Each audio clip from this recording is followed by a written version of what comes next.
Okay. Well, looks like we have a bunch of people here. So hello, everybody. Welcome. Thank you for joining us today. My name is Lori Gaventer, and I'm a program manager at Brown School Professional Studies. We are thrilled that you've chosen to participate in this masterclass on achieving top-tier performance. I'd like to first tell you a little bit about the School of Professional Studies.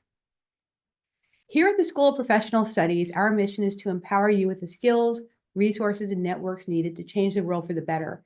Every year, Gallup reports on workforce engagement, and the statistics are alarming. This year, they found that 70% of the U.S. workforce is not engaged at work, despite spending over half of their waking lives there. This highlights a gap between what employees need and how leadership approaches those needs. Our goal is to help you develop the skills and confidence to lead inclusively, productively, and effectively. To that end, we offer a variety of programs, from certificates to master's degrees, tailored to your career stage, whether you're just starting, mid-career, or at a senior level. Programs span topics like leadership, diversity, equity and inclusion, coaching, applied AI, and data science. We also design custom programs for organizations. Our delivery formats include online, in-person, and asynchronous options to fit your lifestyle. Now, before we turn our attention to the topic of the hour, achieving top-tier performance, I'd like to go over a couple of housekeeping notes. We have 1 hour together, with most of our time devoted to the content of our session, followed by about 10 to 15 minutes at the end of our session for Q&A. If you please use the Q&A link at the bottom of your screen to post your questions, I'll be watching for them. The chat feature is available for your use during the session as well to post comments or respond to any questions from Ed, but please put your questions in the Q&A, not the chat. And now I'd like to introduce our speaker. I'm excited to introduce him. This is Ed Barrows, a professor of the practice and leadership at Brown School of Professional Studies.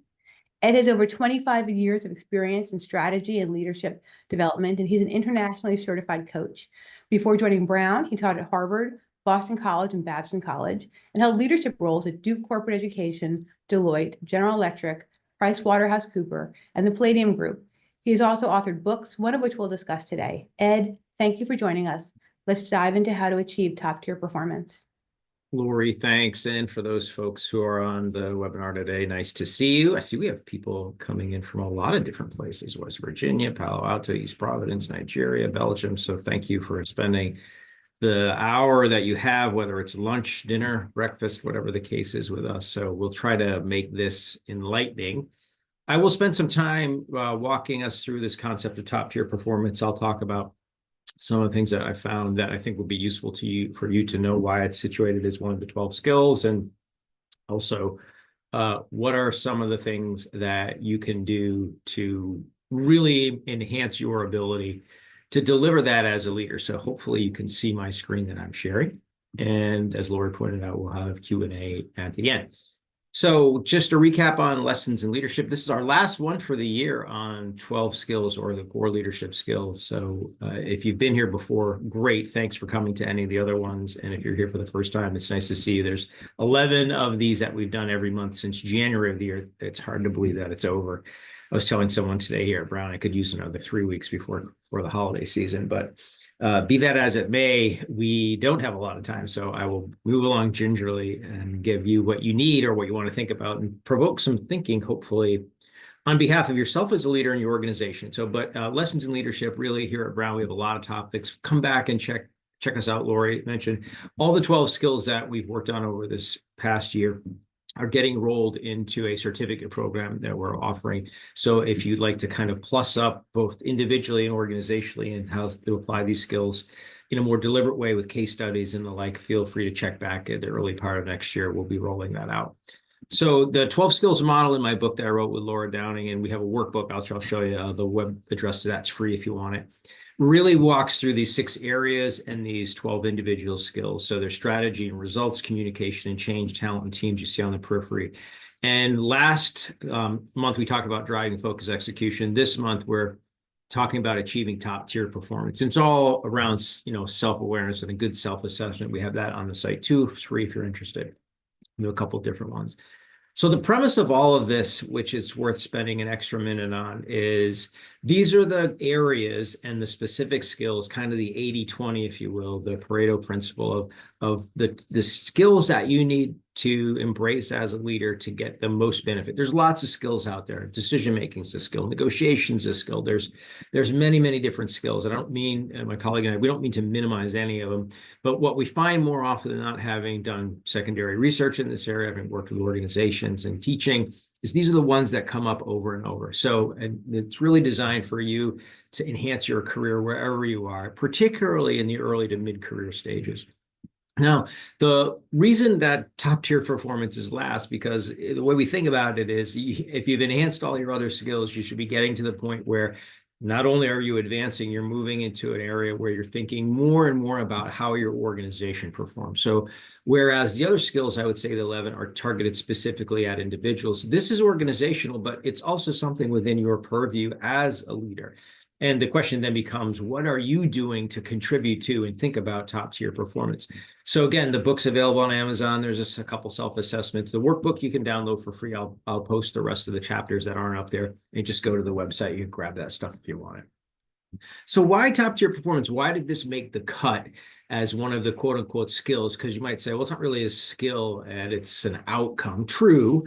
But what I find in organizations, especially early on, is people don't oftentimes think about organizational performance and their contribution to it. So why do you need to think about it? Well, there's constant change in the markets. We've been talking about this all year, and there's a huge need to try to keep pace with competition as things change. Some of you may have seen, I think it was in New York Times or Wall Street Journal just this past week, one of the organizations we hold up as a benchmark of great performance is Southwest Airlines here in the United States.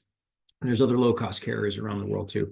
And what we see after many, literally decades of great performance, there's some chinks in the armor with Southwest. They're not performing as well as they used to because competition has caught up. If you've flown anywhere, you know that there's more and more ways you don't just click on a seat, you click on a seat, where is the seat located? If you want to play a premium, if you want to get on early, if you want to take no bags, no cancellations. Airlines have started to slice and dice the experience of flying so that they become more competitive. And, looking at it from the Southwest lens, which we'll see here in a minute, it's becoming harder and harder to compete effectively. So markets are constantly changing.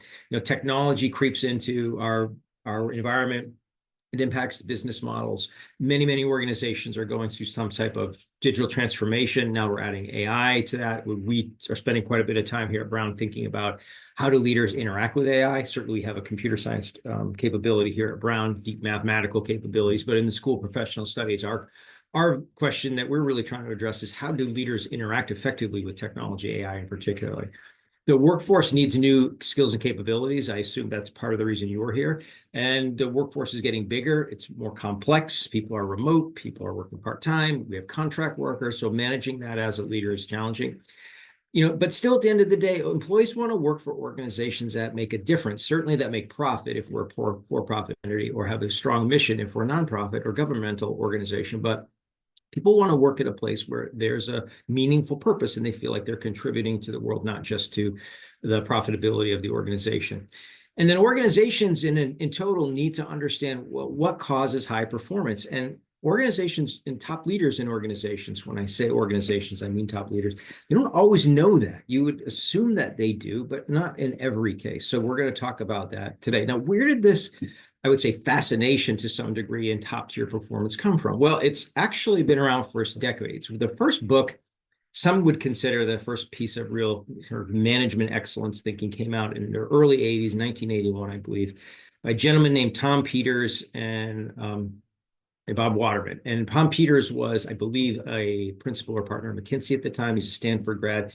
If you've ever looked at any other business books that are popular, Tom Peters is oftentimes asked, or was frequently, to write an endorsement of that. But he looked at these organizations, presumably ones that McKinsey was working with, and found out, what are the commonalities that make these organizations great? One of the key findings was sort of stick to your knitting, stay and get better at the things you're good at. That's advice that also resonates with us as leaders. Find what your key and core capability as a human being and try to do more of that rather than less of that.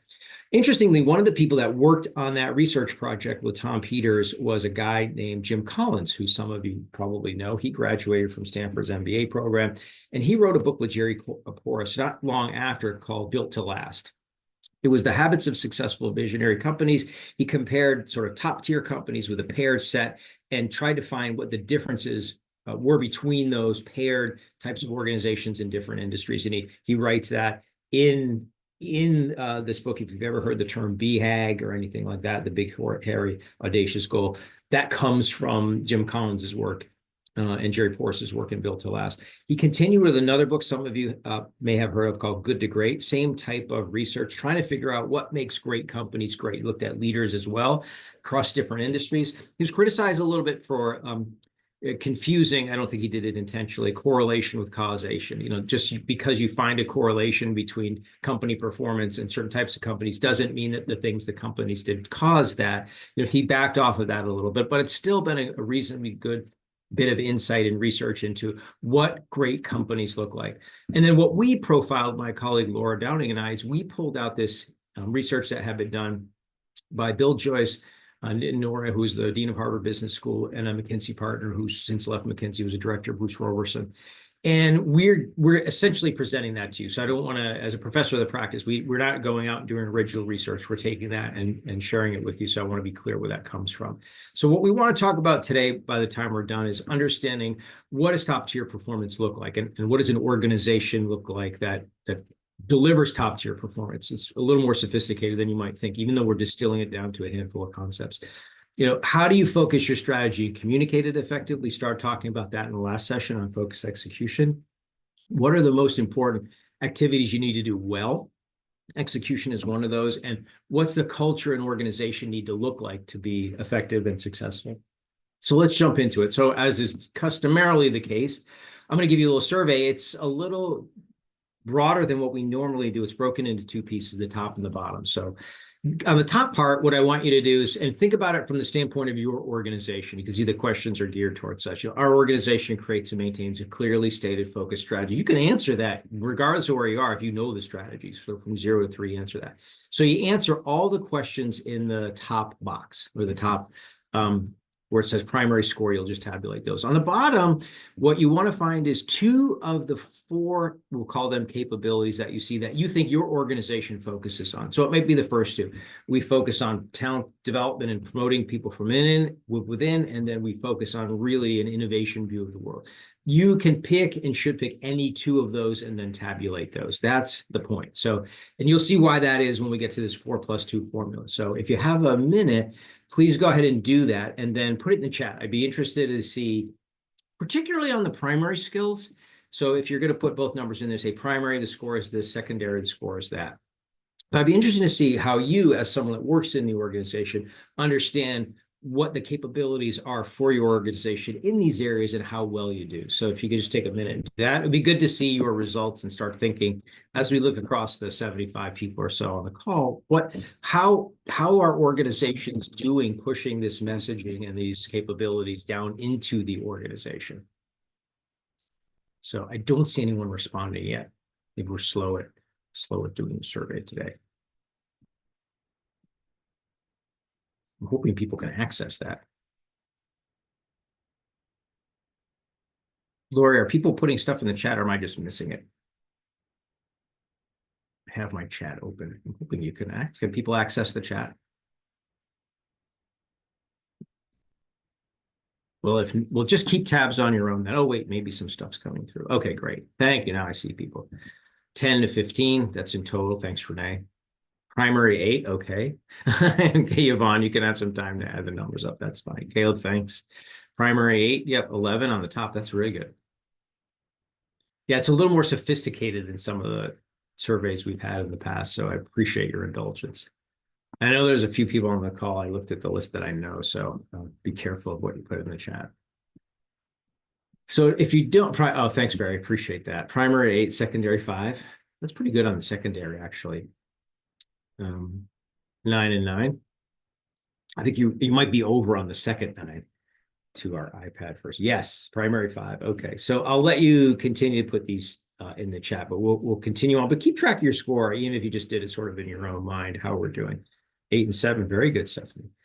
So what's top tier performance? Why does it even matter? We've got the trophy over there. Well, for the researchers, and there's actually a book on this, and there's a Harvard Business Review article on it. If you don't want to read the book, which I would encourage you to think about, is take a look and think about whether or not your organization sort of embodies some of these characteristics and practices. So what the researchers did in this case, the three that I mentioned at the outset, is they looked at total shareholder return over a 10-year performance period, and they put them into these quartiles. You'll see another study that McKinsey just did recently. They put them into quintiles. And then they started to compare the practices and distill what are the practices that organizations focus on. Now, why do we care about this? Well, researchers actually, the entire field of strategy, and I tend to focus my leadership work on strategic leadership, leaders who are in what's called the upper echelon of organizations, and how they think about behaving and act together, and how they view the world, and how that worldview that they adopt tends to impact their decision making and ultimately performance. But what we see is that there's a fairly wide variation in performance across organizations and even across industries between the bottom and the top. And you'll see some recent data on that towards the end. It's very costly to be a below average performer. It's hard to keep pace. You tend not to recap the cost of being in business. We call the cost of capital. And if you're in the bottom, let's say, of your industry or performers in any strata, you're going to have a hard time staying alive over time. That's the key. So some of it has to do with basic longevity. It's going to be hard to be in business if the amount of revenue and profit you're generating isn't covering your cost of capital or your cost to do that. So now let's take it and personify it in terms of a leader, someone who is a leader that you believe does a good job delivering his or her team to achieve a high level of performance. And oftentimes that's around getting things done, having a clear set of expectations around what performance is required, what good performance looks like. So I'd ask you, think about someone who over the course of your career could be in the organization you work in now, could be an organization that you worked in the past, a leader or a manager that really did a good job driving their team to top tier performance. Could even be the owner of the company. What is it that person did? Put it in the chat. One skill you think that person really embodied. She was great at this, or he was great at that. What's the one skill that you think that person really embodies that helped them or gave you the perception, and ideally their colleagues too, of, yeah, this person really is a top tier performer. Open communication. Yep. The real doer. They get things done. Active listening. Execution. You hear that. Good communication. Focus. The F word, the good F word. Delegation, clear expectations. Absolutely. Follow through, follow up, transparent. Hey, here's what we're doing. Thanks, Malik. Clear communication of the strategy. Accountability. Yeah. Clear vision. Thank you very much, Barry. Thanks very much. Great project management. Yeah, if you can't get projects done, we talked about this in the last session in November, you can't get things done. Communication, empathy. So you're starting to see commitment. Thank you very much. Really good. You're starting to see some commonality. There's focus, there's direction, there's communication, there's clarity, there's getting things done. And the like. I was doing some coaching yesterday with, I think I've made mention of this. I have the good fortune of coaching partners at a top tier consulting firm. And I was working with this one person who came into this top tier consultancy in his mid-career. And now he's partner. And I said to him, one of my coaching questions was, over the last, I think he's been there 2 years, said, over the last couple of years, now that you've come from industry into this top tier consultancy and you're a partner, what have you learned that the firm has taught you? What is it that you observe at the firm that sort of makes it, the people that work there and the work that you do so valuable? He said, it's the way people hustle. He said, they just really hustle. They just really work hard. If there's a project I had to do in industry that would take me, 4 months with 10 people, we can do it in a month and a half with 4 people. It was just very interesting. So this notion of executing clearly and well is really, really important. So, if you haven't had a chance to look at it, the last webinar we did, you can go back and see it, but I'll talk a little bit about it today. So what we find from the What Really Works literature and the research that these 3 researchers, consultants, deans did is there's 4 practices that the organizations that had the highest level of total shareholder return did to an organization. And that's what you see here. These are called the 4 primary practices. The first one is they're focused on their strategy. It wasn't so much what the strategy was, that they were very clear about what the strategy was. And back to what we put in the chat, I saw many people putting in the chat, clear about what it is and communicating it to people in the organization so they understand where the organization is going. That's a really important part. They execute flawlessly. Back to my hustle comment. Really, really good winning organizations understand what processes they have to do well for which customers, who they satisfy, and become more productive and faster over time. That's really, really important, that they get better at process performance over time, because processes are the way you deliver value to your customers or whomever it is, whether they be students at a university or somebody to drive through a Chick-fil-A or any other organization like Southwest.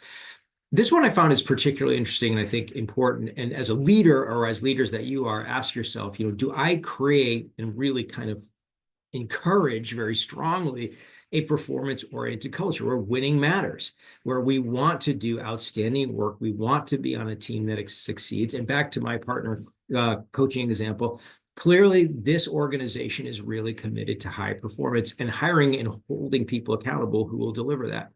And then the organization itself has to behave in a way that's fast, flexible, and fast. Decision-making can't be stuck in a bureaucracy. Certainly, large organizations have some element of a bureaucracy. It's not a bad thing. But they simplify structures, flatten the organization, and streamline how decisions are made. So the question that I asked at the outset, we have those 2 different parts of the survey. Really think in your organization on the primary practices. And those are the ones that I want you to think about as a leader. How well do I do on my team, right? You may not be running the organization yet, but you probably are working on a team that, do you have a focused way that your team creates value? Are you very focused on doing excellent execution and measuring that? Do you expect high performance and hold people accountable? I saw that in the chat too. And do you make decisions in a fast, rapid, flexible way? In addition to that, what the researchers found was there were 2 primary practices. In addition to all 4 primary practices, there were 2 secondary practices that teams had to, that achieved the top tier performance over the horizon of the study, had to adopt. You didn't have to do all 4. You just need to do well at 2 of these, and it didn't matter which 2 it was. It could be talent development, strong inclination to bring in and grow talent within the organization and really be committed to developing top talent. Being innovative, thinking about products and services and concepts and applying new technology that will be breakthrough in nature. Having strong top leaders who are really committed to driving the organization and making sure that not only people are taken care of, but that we're performing at a high level. And if you do mergers or partnerships, you do that well. You have a capability in that area. An organization that does one merger every 2 or 3 years is not going to have a capability at managing and integrating mergers. Oftentimes they don't work. But organizations that do many of these and develop a capability are actually can create value from it. And that's why they do it. So any 2 of these you have to excel at, not all 4. Now, just to go through the primary practices to give you some context, and some of you may have seen this, and there's a lot of work out there on strategy. I've taught it. But focus strategy, and what the authors are saying of the study is it doesn't necessarily matter which strategy you pick, you just have to do it well. So there's 3 different ways to sort of contextualize strategy. And some of you may know this already, but a winning strategy can come in any of these areas. You can come in this area of customer intimacy. And these are organizations that have a great relationship with their customer, and they deliver processes that have a customer intimate experience. So if you think about an organization, and you can put it in the chat, like what kind of organization that you've ever interacted with develops an amazing and delivers an amazing customer experience. Does anyone have any examples? You say, wow, they always deliver a high level and a wonderful customer experience because they know me so well. They know me and my needs. Any organizations pop into your mind? Organizations that are very customer intimate, that know the needs of their customers well. Nobody has any idea. That can't be the case. Costco, interesting. Hi, Robin. Deloitte, okay, these are good. My local coffee shop, that's right. Chick-fil-A, they certainly make it a case to understand what people want. anything in the hospitality space, I was thinking about Ritz-Carlton. They're often held out. Amazon, I wonder if Amazon's that or more operational excellence. Ritz-Carlton, yeah, thank you for that. That's the one I think about where, they've got a customer management system that knows your profile. If you go there, they know what you want in the rooms in different locations you go in. They've got gold standard training. Other organizations hire them to deliver that kind of customer intimate experience. So remember, it's about organizing your processes around delivering that experience. But those are good examples that you put in the chat. Now, how about product leadership? It could be service leadership too. This is an organization that delivers a great quality, innovative, forward-looking product or service. Any organization pop into your mind around product leadership, this should be an easy one. Most people probably have the same organization. Apple, right? Apple's the one exactly. When people think about great products, new services, iTunes, iPhones, all the thing that, backing up everything across all our platforms. Oftentimes people think about Apple. There's other organizations that are great product leaders, but we tend to think about Apple. How about an organization that's excellent operationally? So the way you're competing is based on a good quality product. It's not an amazing, highly innovative product, but it's very consistent. And oftentimes they'll have a lower cost delivery system. It's not low cost competition per se, but it's oftentimes in that direction. Any organization that you say that's operationally excellent, really, really operationally excellent, delivers a good quality, not in a McDonald's is a good example of that. Might say, well, I would never eat at McDonald's. I'm not suggesting you should eat there. I'm saying they have very effective, efficient organization. Target's a good example. I think we might think Walmart initially, so a slice of Target. I think Amazon I would maybe put into that. I can see where customer intimacy would be picked at, given that it can now through the search engine and the search capabilities on the site can recommend products and they feed those to you. Although Target's actually got a bit of a chink in their armor these days too. So you see how challenging competition could be and how it changes over time. But the point of this slide and spending a minute on it is, and this work comes from Michael Tracy and Fred Versima in this article and book called Discipline of Market Leaders, is there's really three types of ways that organizations compete. So the question for you is, how does my organization compete? Now, what you find over time is you usually do all of these things. Public's a good example. What is Publix though? That's operationally excellent. Is that what you're saying? So you usually do all of these to some degree, but one is your dominant focus. Like if you're operationally excellent, you can't avoid customers, right? You have to satisfy your customers' needs, and you have to have some element of products that they want, right? So you can't dismiss the other ones, but you can't be good at all of them. That's the argument. And organizations that try to be good at all of these, thanks, Robin, usually aren't very good, or it can't differentiate on any one of them. So the point here is when you think about your organization, what is it that you do that your organization, whether it's nonprofit, government, doesn't matter, or for-profit entity, delivers value, and how do they do it? If that's not clear to you, that's something worth just trying to get a copy of the strategic plan, thinking about it, talking to some people. What are the dominant ways you provide value? And all the organizations that you gave examples of are very good. Even a local coffee shop. Most, do they have the best sourcing and the greatest quality of coffees around product leadership? Where I live up in Vermont, we have a coffee store nearby that has like the most amazing coffee. Like they really have awesome coffee products. It is not fast. It is not operationally excellent. They're not particularly customer intimate. I've seen the owner many times, never said hello to me once, but the coffee's amazing, right? So I'm happy to go there. I'm happy to give my money because what I get from the experience in this particular case, the product is amazing. But you can easily build a coffee store around operational excellence. If you think about a Dunkin' Donuts, that's primarily how they compete, even though they do have new products. I don't know if people always think about going to Dunkin' for new products. But you can also have a coffee store that's based more on intimacy. And I think Starbucks, to some degree, started that, although I don't know if I would color them exclusively as customer intimate these days. So in addition, you want to focus your strategy for a couple of other reasons. And what you see on the right-hand side is this book called Profit from the Core, written by a couple of partners at Bain. And it goes back to the research that was done by Peters and Waterman in Search of Excellence. The idea is companies that branch out too far from their core business oftentimes lose focus. They start working on things that detract from their ability to maintain strength in their core business. There's quantitative research, I didn't put it in here, but the further away you go from your core business, the more unlikely it is that you will succeed, because you don't oftentimes have capabilities in those areas, and you're not able to leverage any of the competencies you have in your core business. So unlocking new growth and profits is usually not, and the Bain research has found, not by getting away from the core, but by doubling down on it and figuring out, are there more ways to create value from the core business that we have, whatever that is. And then one of the things that's come out recently, you'll see it on the next slide, is many organizations, and this is why we have the 12 skills. Many organizations don't have very good basic management skills. We talk about strategy and how to compete and all these things, but when you actually look under the hood and you ask, like, how many of your initiatives are getting accomplished? How well are you doing on project management? How well are you doing on the basic day-to-day management of your workforce or hiring and retaining people? Organizations, in many respects, are not very good at that.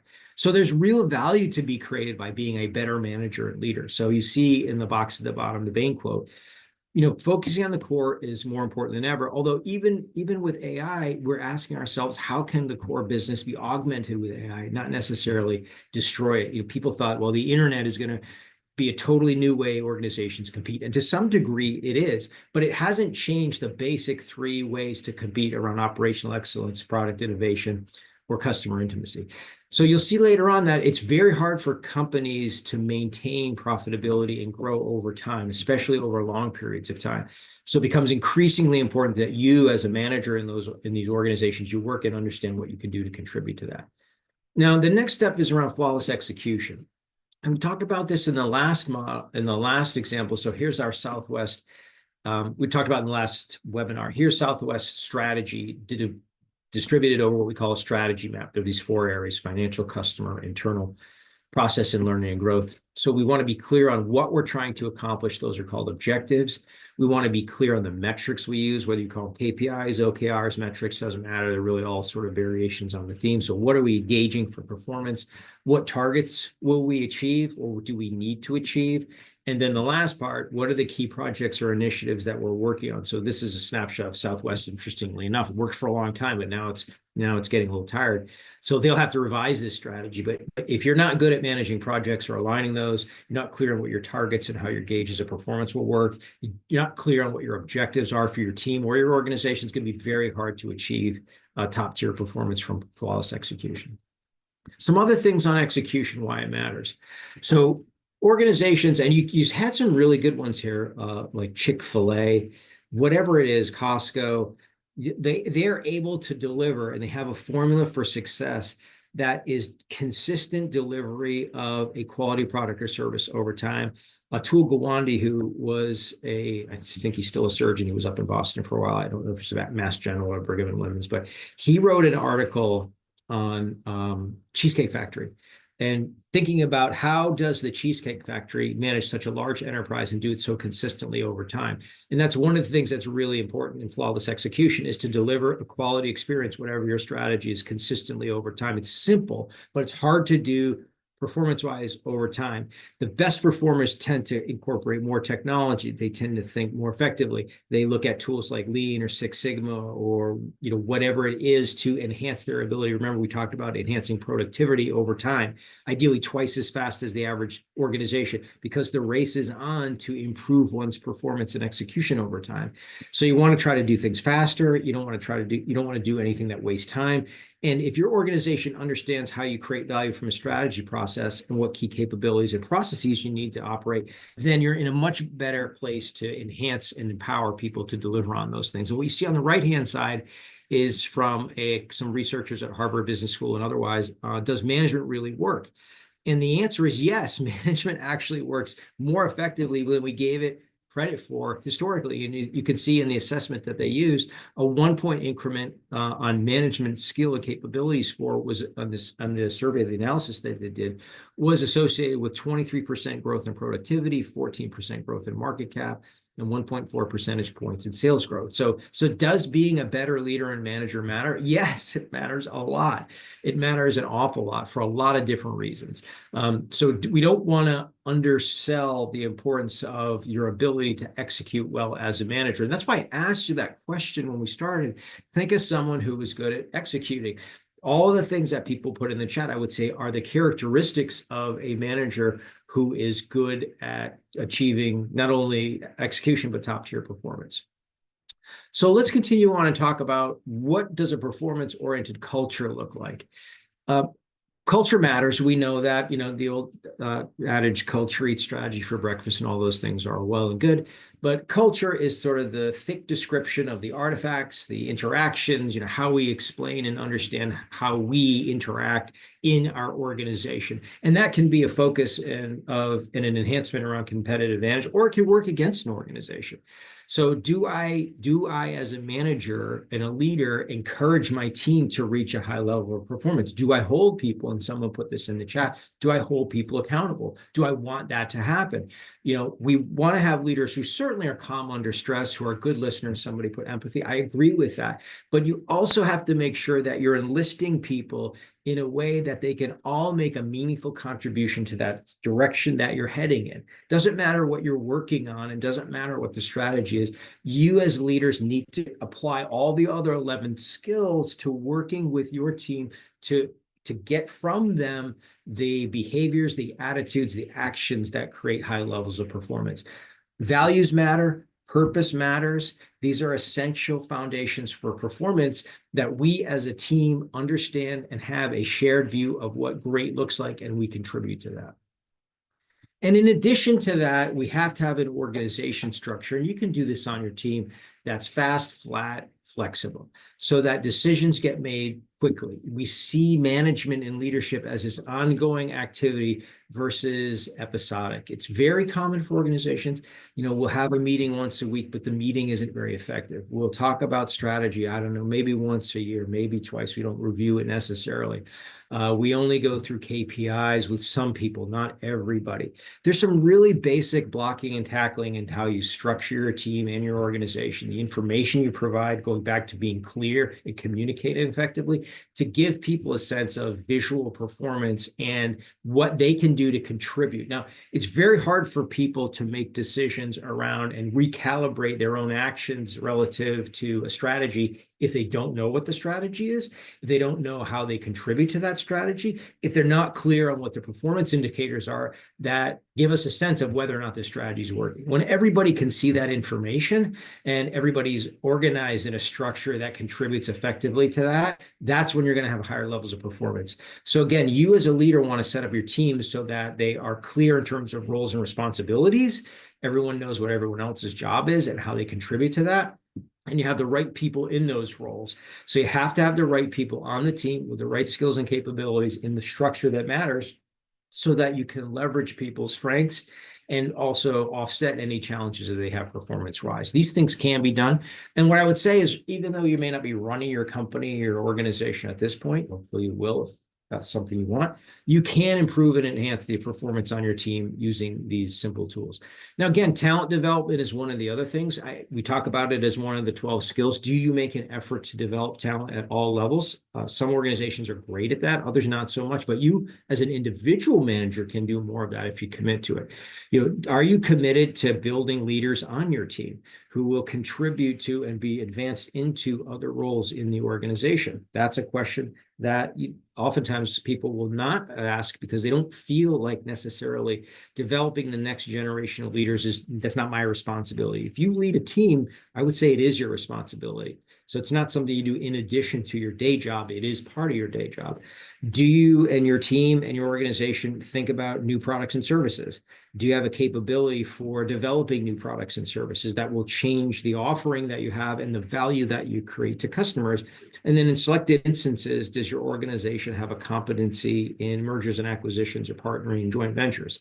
So this requires some in-depth skill and capabilities, probably applicable to larger organizations, but some of you may work in organizations that conduct M&A regularly, and you have a sense then that we're good at this. We know how to pick targets. We know how to identify them. We know how to pay the right amount for those targets. We don't overpay, which creates, as you know, goodwill, and that's costly over time as it's attrits into the income statement. And then what we're doing is making sure that we are onboarding the skills and capabilities of the people and the processes in a way that will continue to enhance value for our customers. So you don't have to be good at all of these, but two of these secondary practices are essential. Now I want to give you and wrap up here because I want to leave a few minutes for questions at the end. I want to give you a snapshot of some current research from McKinsey and Company on why all of this matters and why top tier performance matters. So some McKinsey partners or directors wrote a book, I think three of them several years ago, maybe 5 or 6 years ago, called it's about the hockey stick is the name of the book. I think it's Beyond the Hockey Stick is actually the name. And what they did, you'll see in the panel on the right, they looked at about 2,400 different large companies over this 5-year period.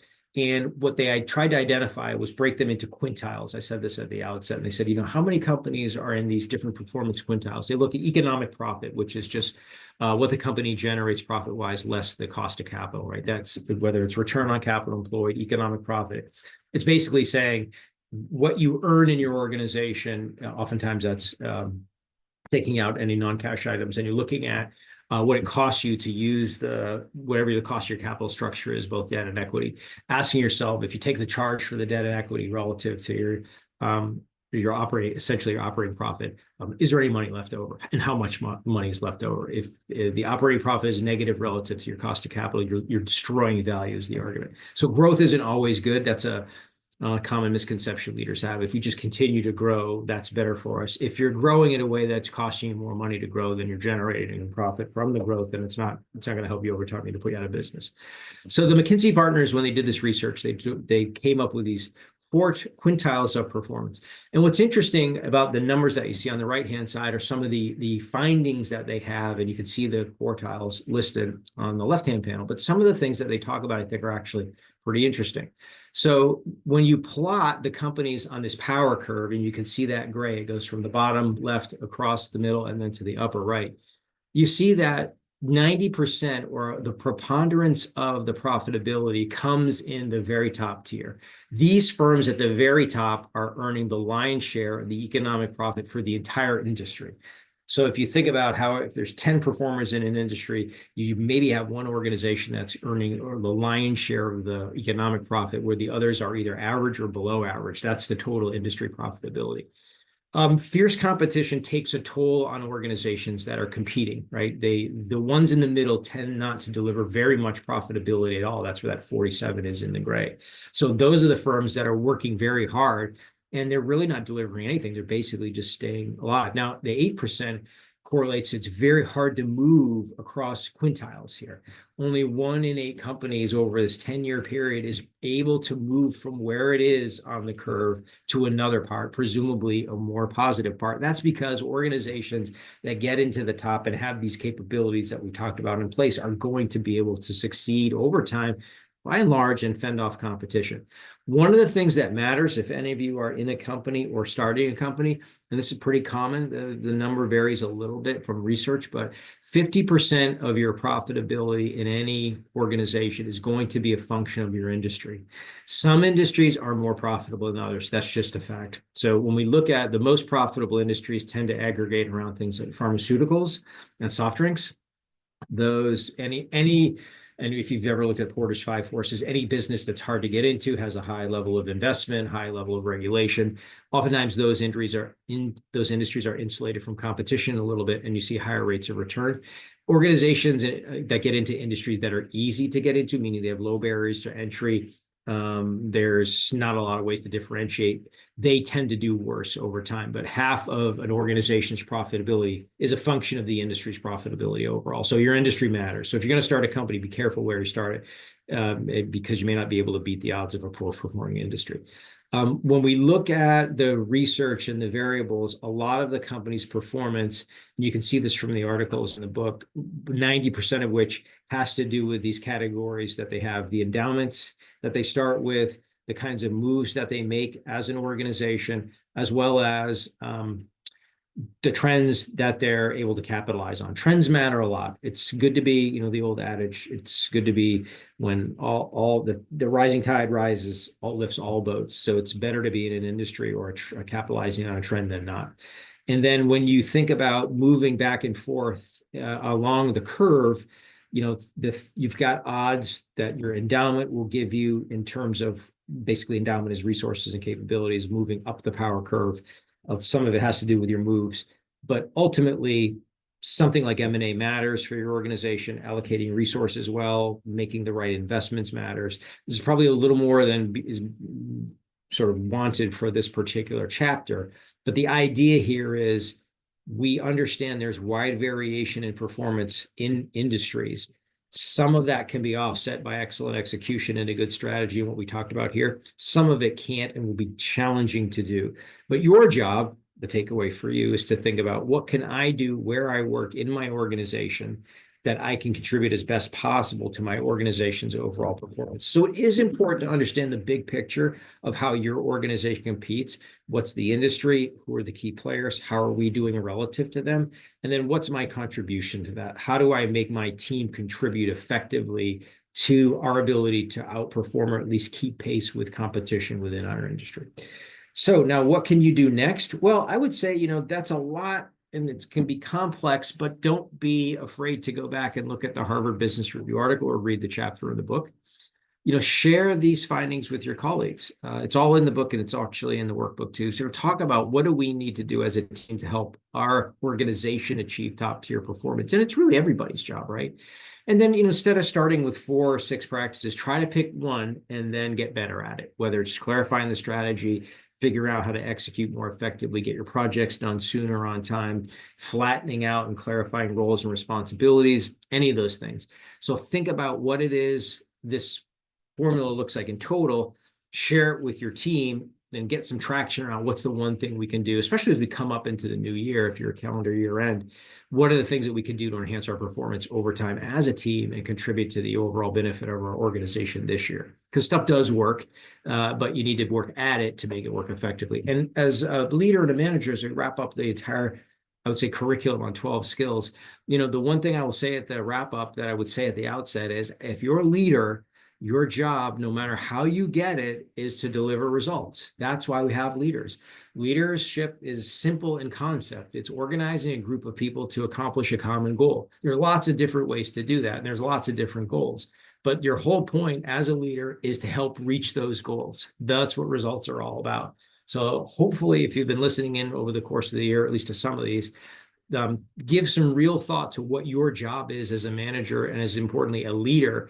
And are you doing what you need to do to deliver not only your performance for your team, but how you need to be and how you need to change as a leader to get that? Because the world is changing very quickly around us. We constantly need to be reskilling in order to meet those challenges. And part of your mandate is to make sure you're topping up your skills as you go. So you're not only more valuable to yourself, but you're more valuable to whatever organization you work in. So with that, I will stop sharing my screen. I will turn it back over to Lori. I think we have a survey, a little bit of a survey coming up, and then we'll take some questions. We do. Thank you so much, Ed, for that terrific presentation. It was exciting to get to the end of the 12 steps. I'm going to put a poll up here that we're going to go through.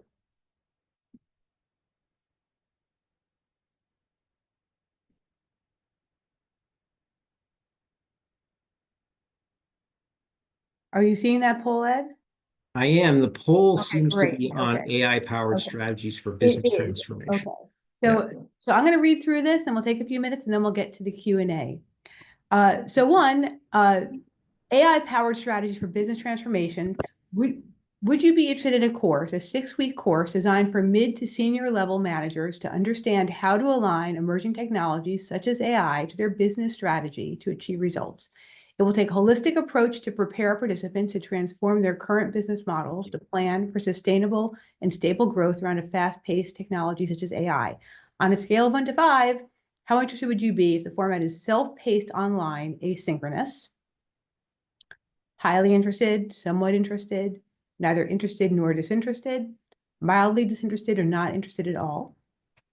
And on a scale of 1 to 5, how interested would you be if the format is live, online, synchronous, highly interested, somewhat interested, neither interested nor disinterested, mildly disinterested, not interested at all. Now here's another class. Effective and Ethical AI, Integrating Technology and People Strategies.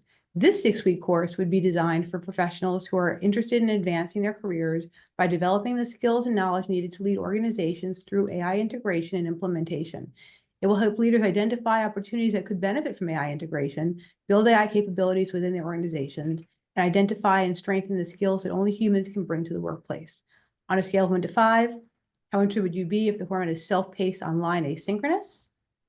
Highly interested, somewhat interested, neither interested nor disinterested, mildly disinterested, not interested at all. And on a scale of 1 to 5, how interested would you be if the format is live, online, synchronous? Same choices.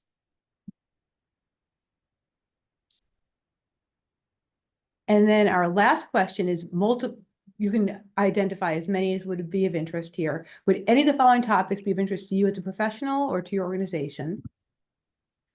Energy transition, workforce automation, geopolitical shifts, climate change, healthcare innovations, education transformation, cybersecurity, talent pools, and DEI in the workplace.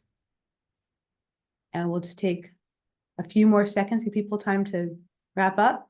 I'll count down from 5, 4, 3, 2, 1. Okay, I'm going to end the poll. Okay. Thank you. So Ed, we can get to our question and answers now. We already have questions popping up. So for our first question, how would you balance a fast, flexible, flat mindset versus quality management system that relies heavily on documentation and validation? So it's QMS is administratively heavy and loves red tape. So neither of those things are necessarily bad. Certainly we want to deliver something fast, but with good quality, right? You don't want to necessarily sacrifice quality.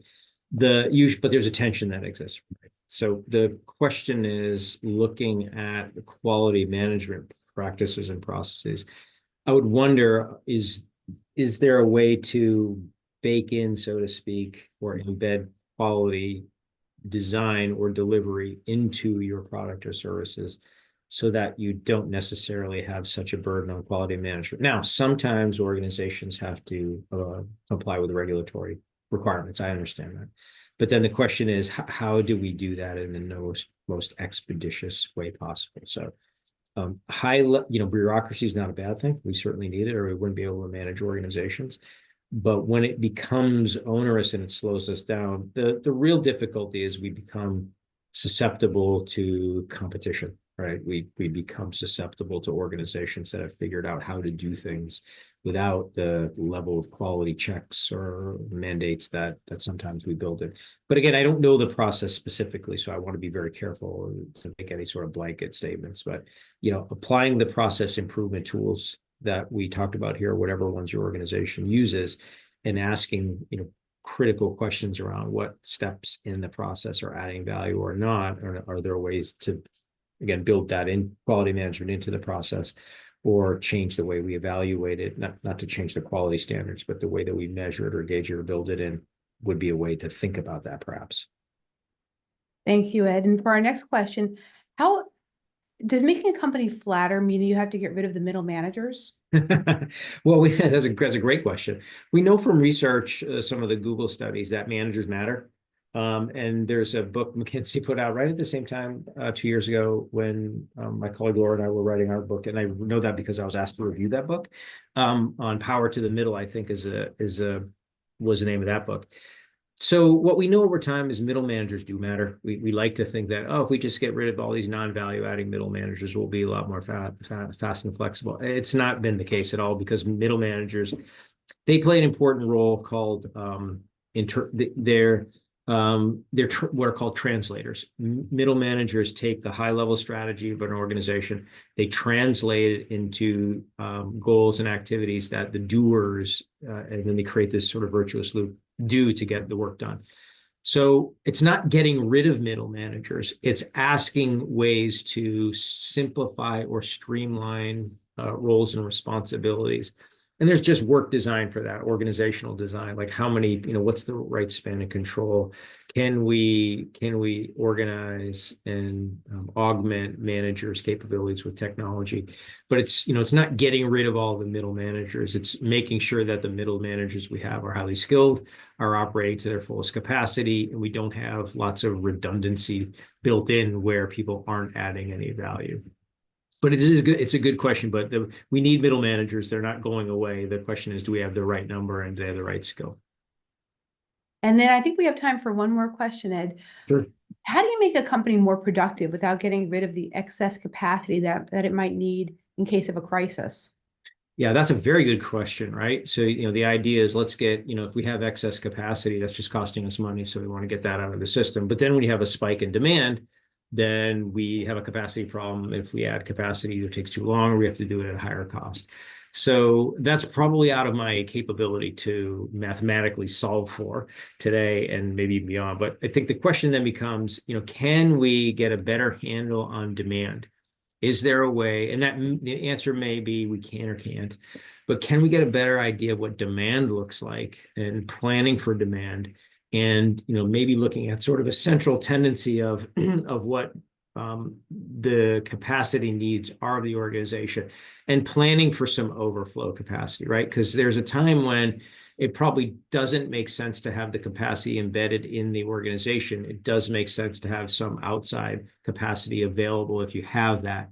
So it's a matter of, it's almost like a linear equation, right? You're trying to manage that to the point where you have the right amount of capacity to handle the preponderance of your demand, but not necessarily so much that you could handle any level of demand. But a lot of that comes from better, to the extent one is able to do that, better demand forecasting. Well, thank you so much, Ed. Good Thank you question. for that terrific presentation. And thank you, everybody who joined us today. We hope that you'll join us again on January 15th, when we have our next masterclass, which will be on climate change and mastering a capital efficient green transformation at scale. Thanks so much, everybody. Thank you very much. Take care. Happy Bye-bye. holidays if you celebrate.